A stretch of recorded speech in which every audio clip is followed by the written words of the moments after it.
Salut, c'est Marion du blog Prime Jeanne Frange. Aujourd'hui, avec la halle et le concours T-shirt by Me, je vais vous montrer comment réaliser un do-it-yourself tout simple à partir d'un t-shirt.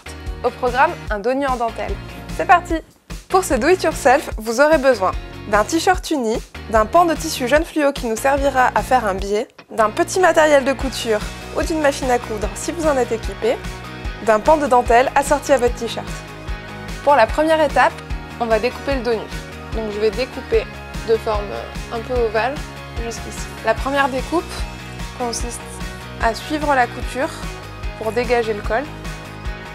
Pour la découpe du dos nu, moi je le fais à main levée, mais vous pouvez aussi à l'aide d'un crayon à tissu dessiner la zone à découper avant de s'attaquer à la découpe. Pour cette nouvelle étape, on va mesurer la taille de dentelle dont on a besoin pour faire le dos nu. Maintenant qu'on a notre t-shirt découpé et notre pan de dentelle, on va devoir les assembler. La première chose à faire, c'est de retourner le t-shirt et de positionner sur l'envers le pan de dentelle. On l'accroche avec des épingles. Je positionne mes épingles de façon perpendiculaire à ma découpe. Comme ça, vu que je vais les coudre à la machine à coudre, la machine pourra passer par-dessus les aiguilles. Et bon, on glisse dessus. Maintenant que j'ai positionné toutes les épingles, je vais pouvoir passer la couture. Si vous n'avez pas de machine à coudre, vous pouvez aussi le faire à la main, c'est très simple. C'est des 1 point tout à fait normal.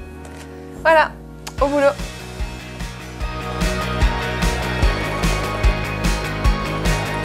Ça y est, on a cousu notre dos nu en dentelle. C'était facile, non? Nouvelle étape, la touche jaune fluo de notre do-it-yourself. Donc première mission, découper notre bout de tissu. Maintenant, je plie ma bande de tissu en deux et je passe à la couture. Ce que je fais, c'est que je positionne ma bande de tissu pliée en deux sur la bordure entre le tissu du t-shirt et la dentelle. Je la place avec ma machine à coudre et je couds en faisant tout le tour de mon dos nu. Vous pouvez le faire à la main également.